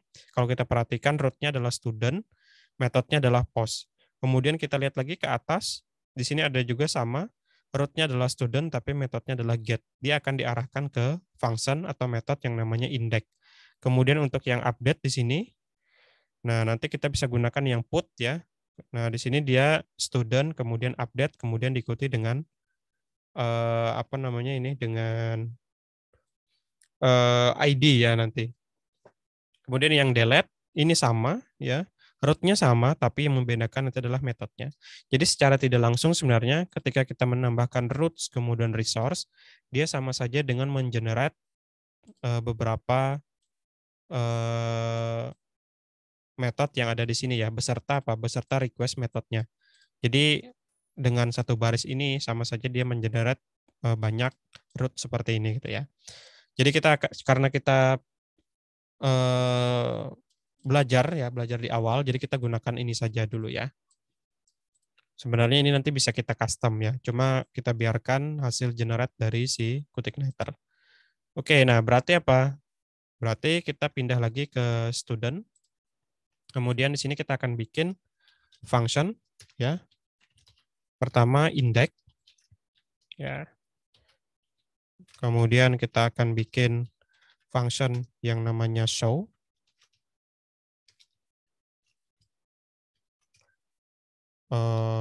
Di sini nanti $id ya. Kemudian kita di sini function tadi ada create ya. Di sini kita tidak perlu parameter atau argumen. Kemudian function. Oh, ini kita naikkan ke atas saja ya. Function create. Kemudian ini adalah function update. Nah, update nanti perlu ID. Kemudian terakhir kita perlu yang namanya function delete gitu ya.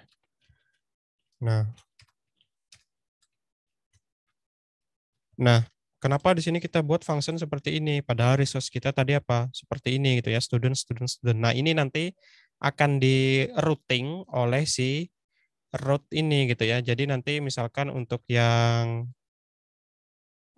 contohnya misalkan untuk yang nah, untuk yang bagian show, nah ini ya, bagian show itu nanti akan kita routing dia menjadi apa student slash apa gitu ya. Di sini nanti bisa kita isi dengan ID gitu ya. Dan di sini metodenya adalah post. Kemudian tadi ada student create ya. Nah, di sini nanti metodenya adalah post, kemudian root-nya adalah cukup student. Jadi ketika dipanggil nanti kita gunakan student gitu ya. Kemudian untuk yang put nanti update kita gunakan student slash ID dan nanti kita gunakan put ya. Nah, jadi di sini kita sesuaikan dengan apa yang di-create oleh si resource tadi gitu ya. Kita ikuti saja. Oke, berarti kita sudah bikin ya index untuk nanti menampilkan datanya, show ini untuk menampilkan data tunggal, kemudian create untuk create data, kemudian update untuk mengupdate data berdasarkan ID, kemudian yang terakhir adalah delete data berdasarkan ID gitu ya. Nah, tadi kita perlu yang namanya respon triad ya. Jadi di sini tadi ada yang namanya respon triad, respon trait gitu ya. Kita akan gunakan ini sebagai bagian yang menghandle respon code nanti ya. Nah, untuk respon trait ini kita cari lagi di sini cara menggunakannya. Nah, teman-teman cari respon trait. Nah, di sini ada API respon trait ya. Nah, di sini tinggal teman-teman tambahkan use ya. Teman-teman copy saja ini. Kemudian tambahkan di sini. Kemudian cara menggunakannya ini gitu ya. Use. Nah, teman-teman masukkan di sini. Nah, kemudian nanti di sini bentuknya seperti apa. Jadi di sini ada beberapa respon ya. Jadi respon kemudian data 200. Ini adalah generic. Kemudian nanti ketika fail gitu ya, misalkan mau menambahkan data dia fail, gagal, nanti kita bisa set this file kemudian errornya apa gitu ya, dan lain sebagainya. Nah, langsung saja ya, biar tidak berlama-lama. Kita buat dulu model. Kita balik lagi ke model. PHP, kemudian model. Nah, teman-teman di sini langkah pertama harus menambahkan namespace, kemudian app, kemudian models. Kemudian di sini kita use CodeIgniter model. CodeIgniter, kemudian models gitu ya. Model. Oke. Oke ya. Bentar ya. Oke, saya pastekan dulu kode presensi ya.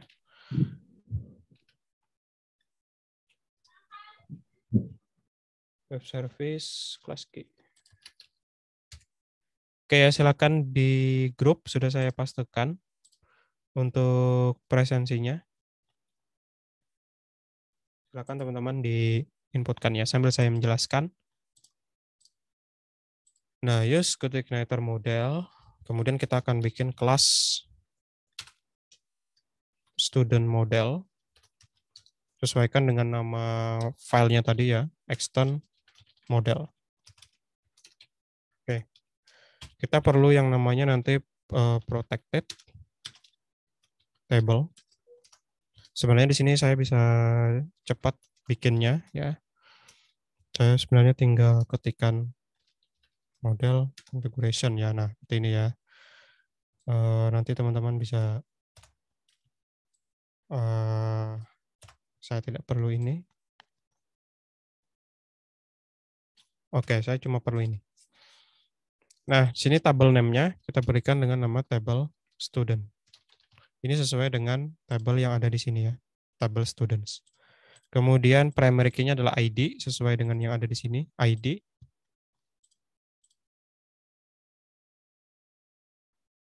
Kemudian gimana? Ada yang nggak bisa presensi? Bagaimana? Oke ya, saya lanjutkan. Kemudian kita perlu apa saja di sini?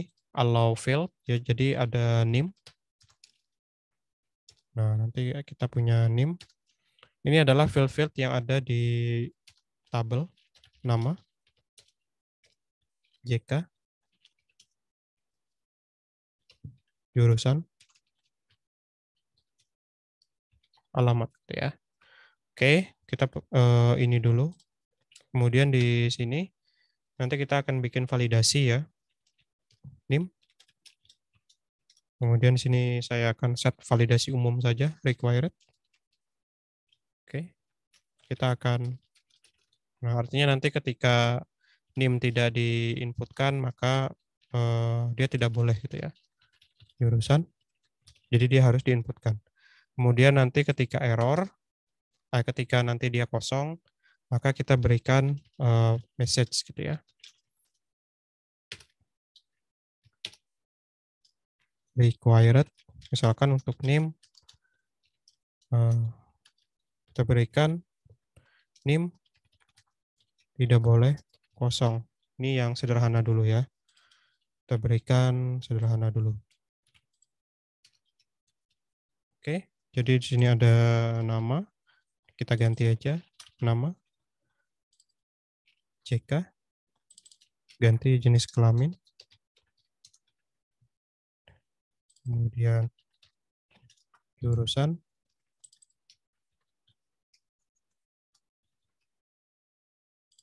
Kemudian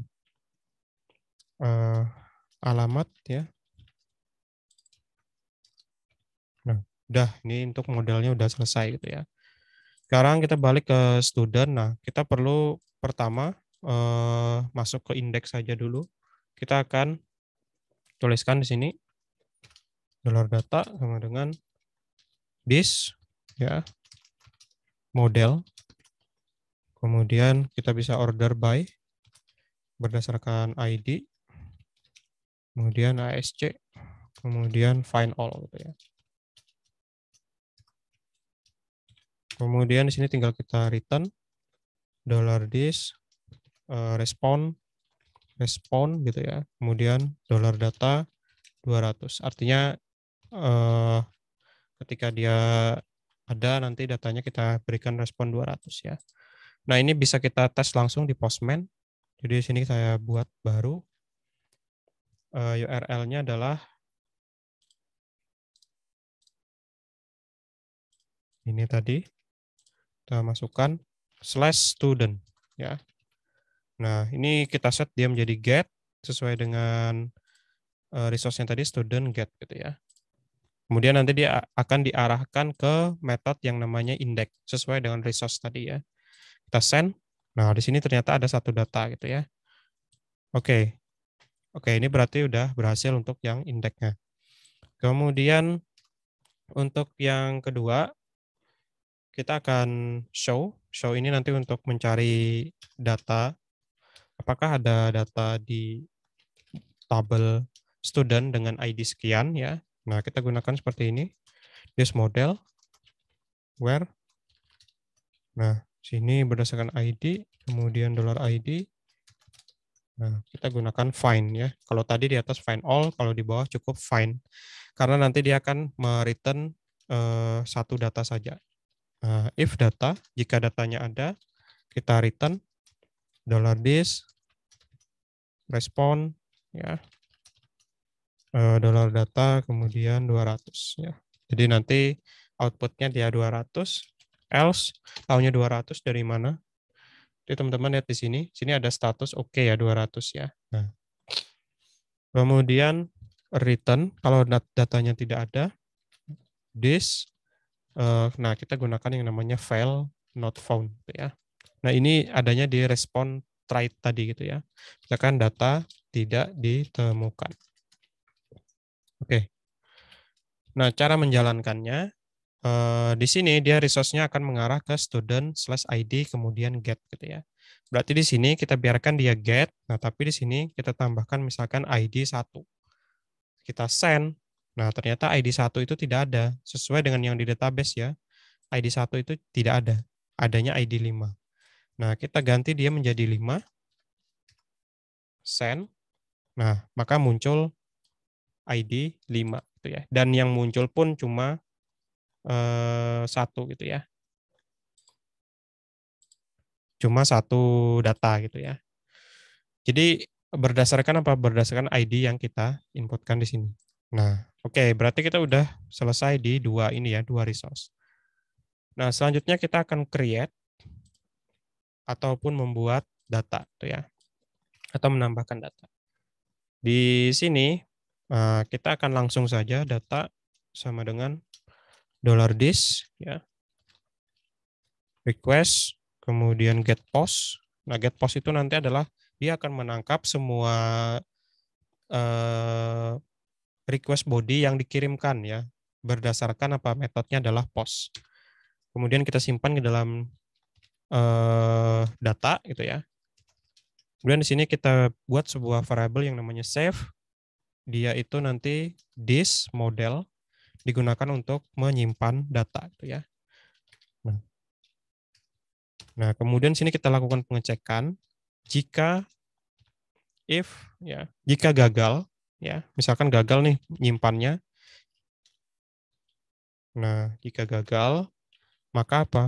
Kita akan return dia berupa $this file fail gitu ya. Nah, di sini kita this misalkan ada yang kurang gitu ya inputannya gitu ya. Kita bisa pakai ini. $this kemudian model. Nah, di sini errors. Oke, nanti saya tunjukkan contohnya gimana.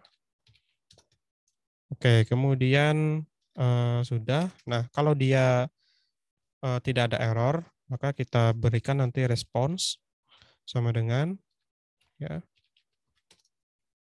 Nah, di sini kita punya status 201 gitu ya. Kemudian error, kita set errornya menjadi 0. Kemudian message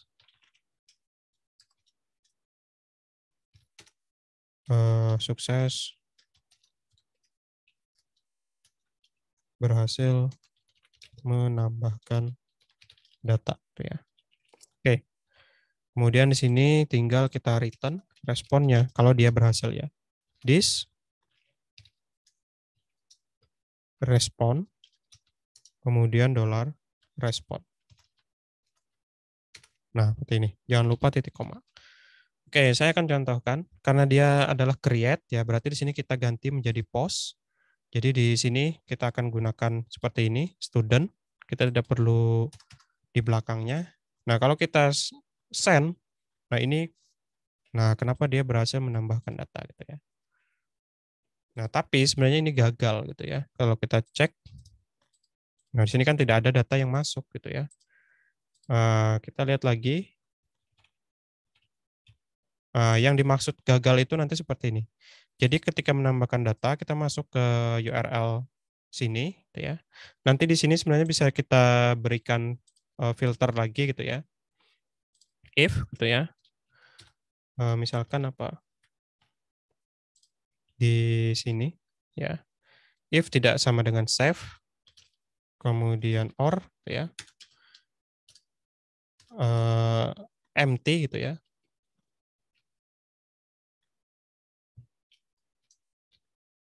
Or empty $data. Nah, maka kita return fail. Gitu ya. Oke, kita coba. Nah, di sini apa?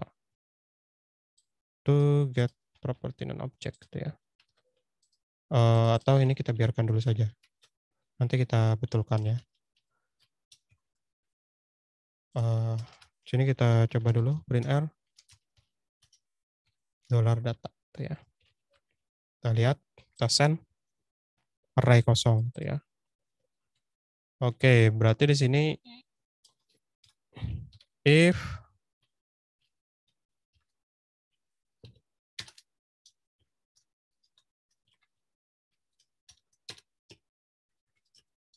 turn this file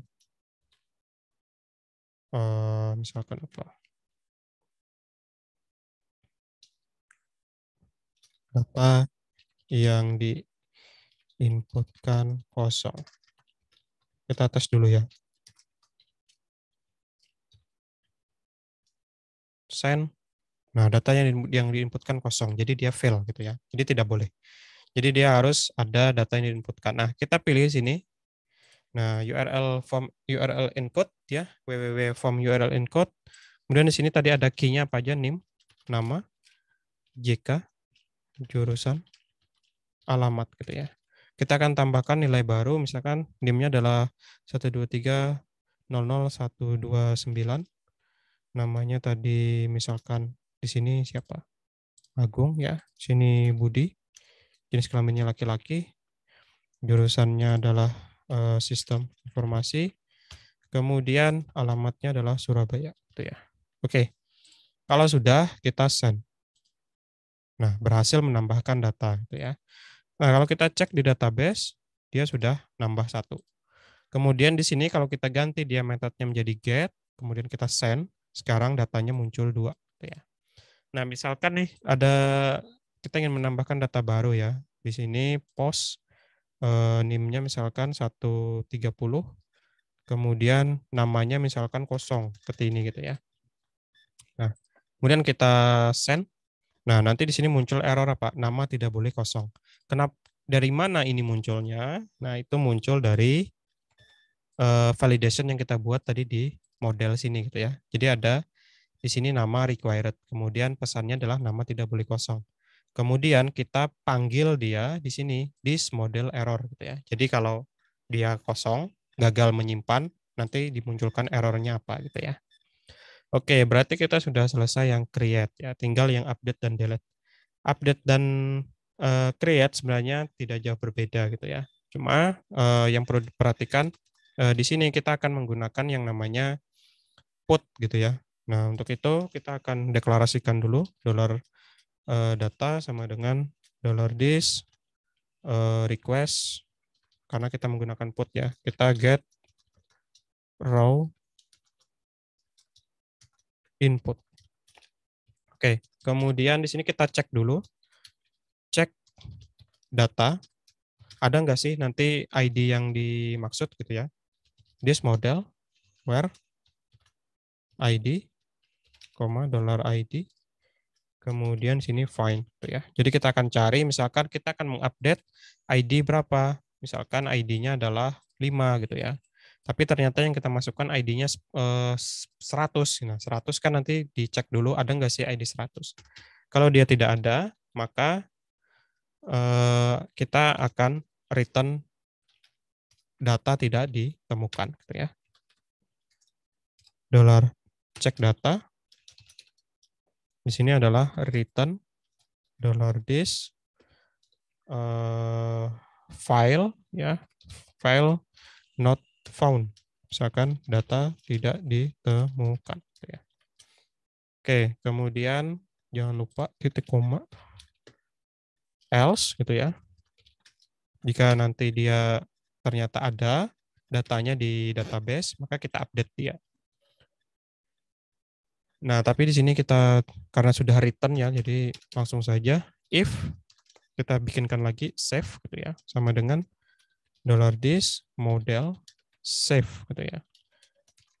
Save-nya apa? Dollar data. Dollar datanya dari mana? Dari yang atas ini. Tapi karena di update, maka kita perlu yang namanya ID. Nah, makanya kita berikan sini kita set data ID sama dengan dollar ID. Dollar ID-nya berasal dari mana? Dari sini.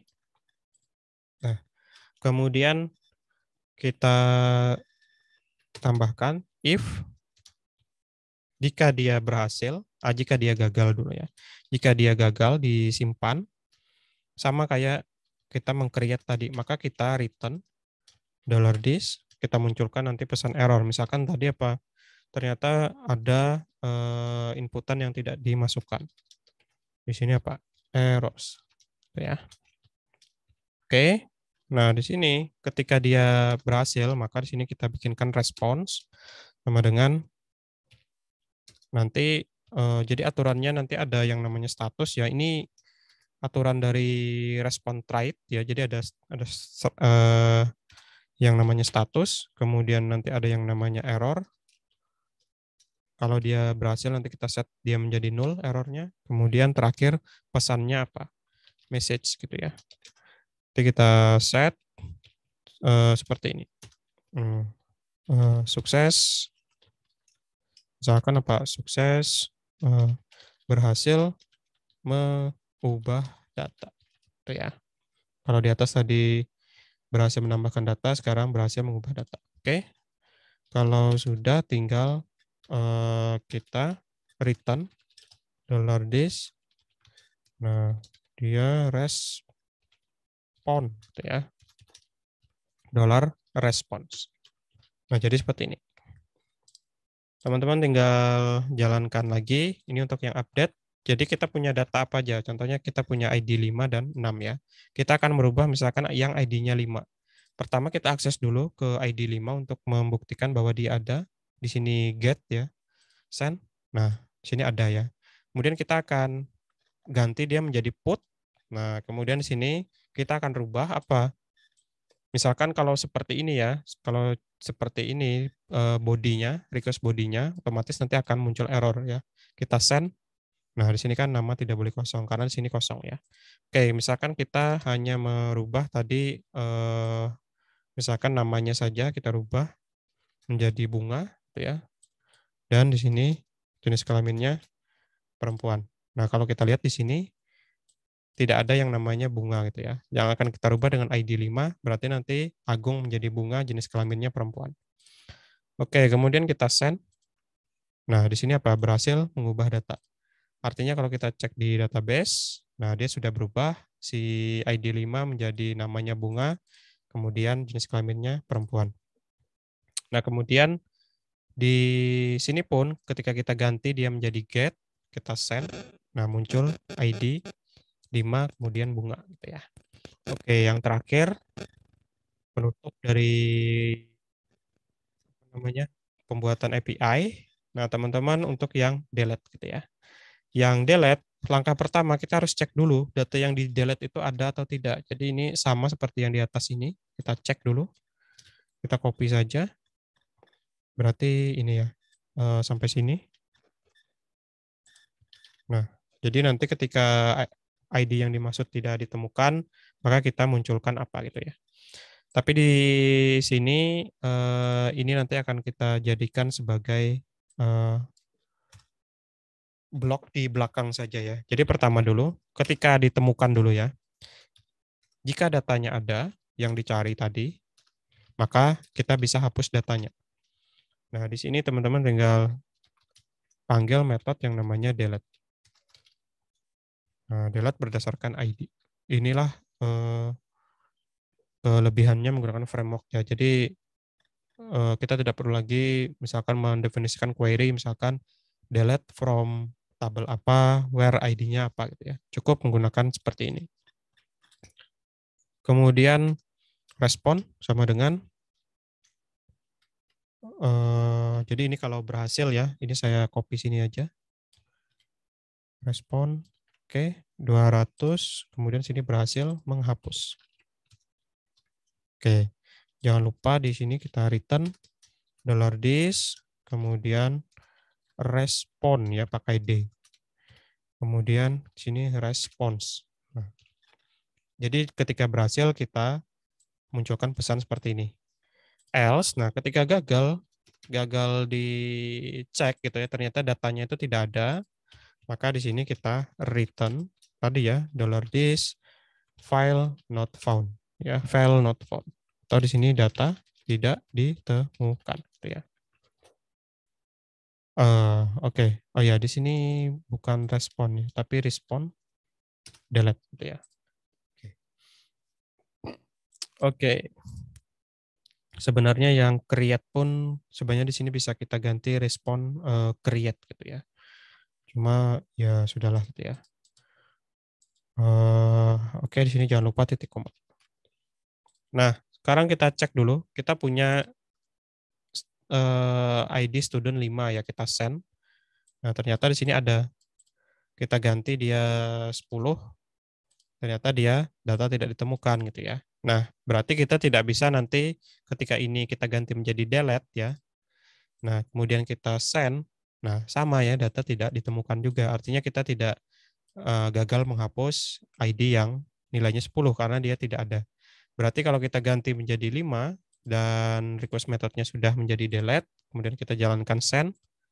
Nah, di sini keterangannya apa? Berhasil menghapus data. Nah, kalau kita cek lagi di sini, nah data yang kelima itu sudah hilang. Gitu ya. Jadinya apa? Jadinya kita sudah menerapkan 5 buah resource ya.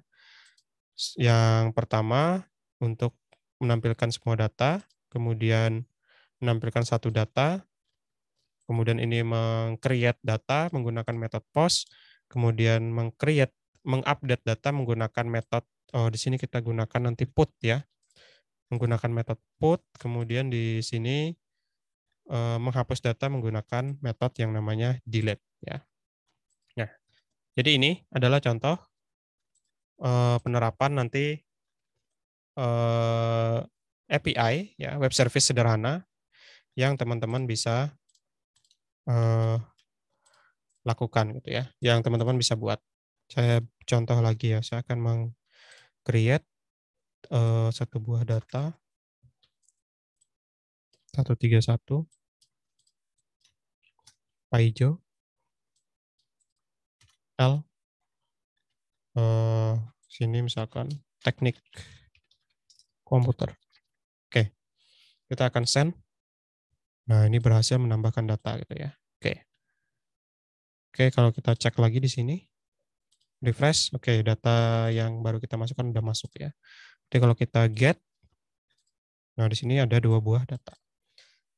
Oke, jadi seperti itu sederhananya membuat sebuah REST API. Nah, sebenarnya ini tinggal nanti teman-teman belajar yang namanya autentikasi ya. Jadi kalau misalkan ini kita online kan gitu ya, kemudian ternyata data-datanya itu adalah data-data yang sensitif, data-data yang hanya boleh misalkan diakses oleh orang-orang tertentu saja. Nah, berarti ini nanti bakalan bisa diakses oleh orang lain gitu ya. Nah, makanya API itu nanti ada terbagi menjadi 2. Ada yang sifatnya public, ada yang sifatnya private gitu ya. Kalau API public artinya semua orang nanti boleh melihat isi dari API tersebut. Kalau private berarti nanti dia harus apa? Harus melalui yang namanya autentikasi dulu. Nah, autentikasi itu di API nanti ada beberapa macam. Ada yang namanya basic authentication, ada juga nanti yang modelnya menggunakan token gitu ya.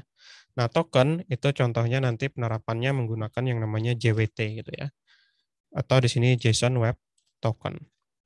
Nah, ini untuk security-nya gitu ya. Jadi ketika nanti ingin mengakses API yang belakangnya adalah seperti ini, resource-nya adalah student seperti ini, jadi tidak semua orang nanti bisa akses gitu ya. Jadi dia harus melalui yang namanya, dia harus mempunyai yang namanya token dulu.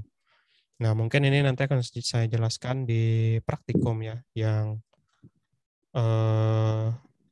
di pertemuan di kelas praktikum saya nanti akan saya jelaskan contoh dari penerapan JSON Web Token ya, supaya API kita, jadi di sini kalau kita tuliskan student, nah ini kan dia bisa diakses gitu ya. Tapi supaya misalkan dia tidak bisa diakses langsung, misalkan dia harus memasukkan username dan password, atau dia harus punya token dulu, nanti caranya seperti apa gitu ya. Itu besok saya jelaskan. Oke, jadi itu dulu. Saya akan memberikan tugas ya.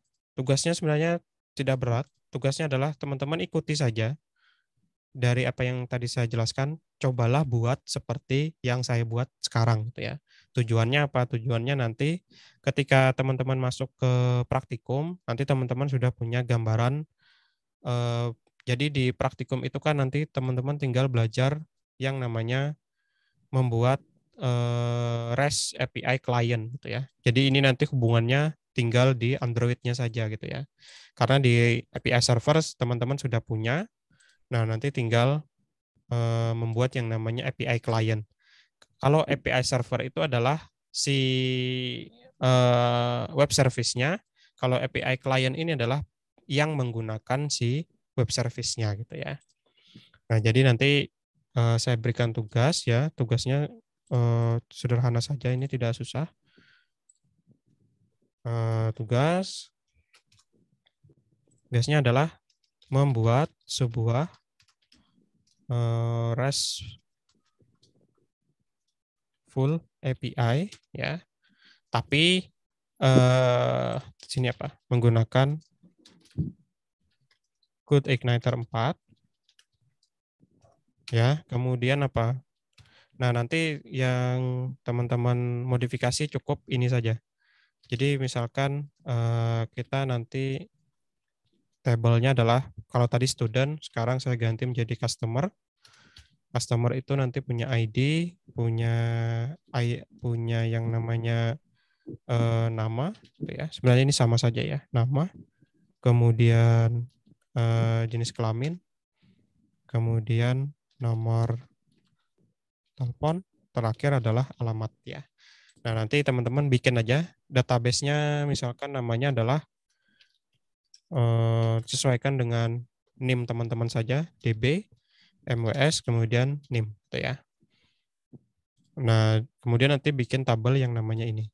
Nah, nanti seperti biasa, proyeknya dikompres, kemudian nanti teman-teman screenshot saja hasilnya, misalkan pertama ketika menggunakan otomatis nanti teman definisikan seperti ini juga ya.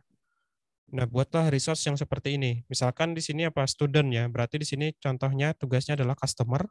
Nah, nanti di sini teman-teman silakan ganti menjadi customer ya. Nah, seperti itu. Nah, berarti nanti teman-teman screenshot misalkan untuk yang resource pertama menampilkan data itu nanti tampilan di Postman-nya seperti apa gitu ya. Kemudian ketika menambahkan data nanti yang muncul seperti apa. Nah, itu supaya teman-teman nanti tidak kerepotan lagi ketika masuk ke praktikum penggunaan apa namanya REST API client ya, karena teman-teman sudah punya REST API server. Oke, sampai sini dulu ada yang mau ditanyakan sebelum saya akhiri? Oh ya, Pak, mau tanya Pak, oh ya silakan. ini Pak pengumpulannya itu nanti proyeknya di gimanain ya Pak? Jadi yang ini kan bentuknya web ya. Nanti teman-teman ini saja, kompres saja seperti biasa di zip. Kemudian nanti database-nya silakan diekspor, masukkan juga ke dalam zip-nya tersebut. Kemudian nanti teman-teman screenshot juga hasilnya seperti apa. Jadi contohnya screenshot dari Postman ya. Misalkan pertama untuk menampilkan customer misalkan gitu ya. Untuk menampilkan list customer. Nah, nanti saya akan lihat juga di URL-nya. Kemudian nanti hasilnya seperti apa gitu ya. Kemudian yang kedua misalkan untuk menambahkan customer. Nah, nanti seperti apa gitu ya. Nah, itu di zip saja nggak masalah karena nanti kan ada banyak ya image-nya gitu. Jadi gitu. Ada lagi? Berarti nanti nama proyeknya itu yang di zip yang terbuat di Composer itu ya Pak, yang nama objeknya ya Pak? Jadi nama projectnya oke ya, saya tuliskan aja ya. Oke, sekalian saja di sini. Oke ya, biar nanti teman-teman gini aja ketika membuat projectnya, misalkan apa API, MWS diikuti dengan NIM-nya gitu ya. NIM-nya gitu aja. Jadi nanti di kompres foldernya ini gitu ya. Baik Pak. Oke, ini nama project. Oke, ada lagi? Oh ya, saya usahakan secepatnya ya. Ini rekamannya saya upload karena mohon maaf ya kemarin memang ada beberapa rekaman yang belum saya eh, upload ya karena itu ya saya baru pindah-pindah dari komputer yang lama ya. Jadi ada beberapa file yang ada konfigurasi juga yang ketinggalan gitu ya. Ini saya usahakan malam ini saya upload ya. Setelah ini saya upload. Kemudian untuk source code tidak saya upload ya. Yang ini nanti teman-teman lihat lagi aja di lihat lagi aja di videonya gitu ya. Supaya teman-teman bisa mempelajarinya mengulang lagi gitu ya. Oke, ada lagi? Kalau tidak ada, saya cukupkan dulu.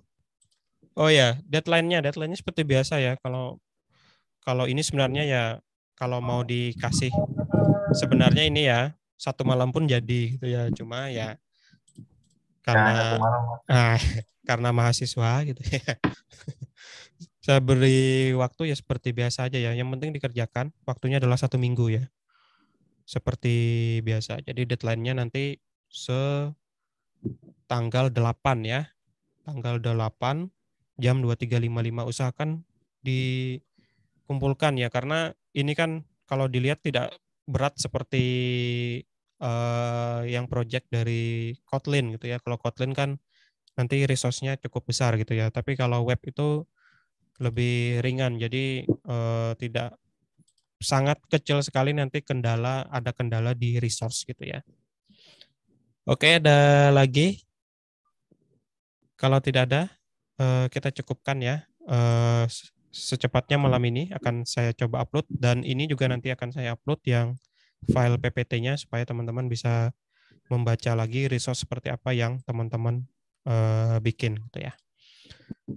Oke, sekian dulu. Terima kasih sudah mengikuti kelas sampai selesai. Kemudian jangan lupa presensi. Sekian dulu dari saya. Terima kasih. Assalamualaikum warahmatullahi wabarakatuh. Waalaikumsalam. warahmatullahi wabarakatuh.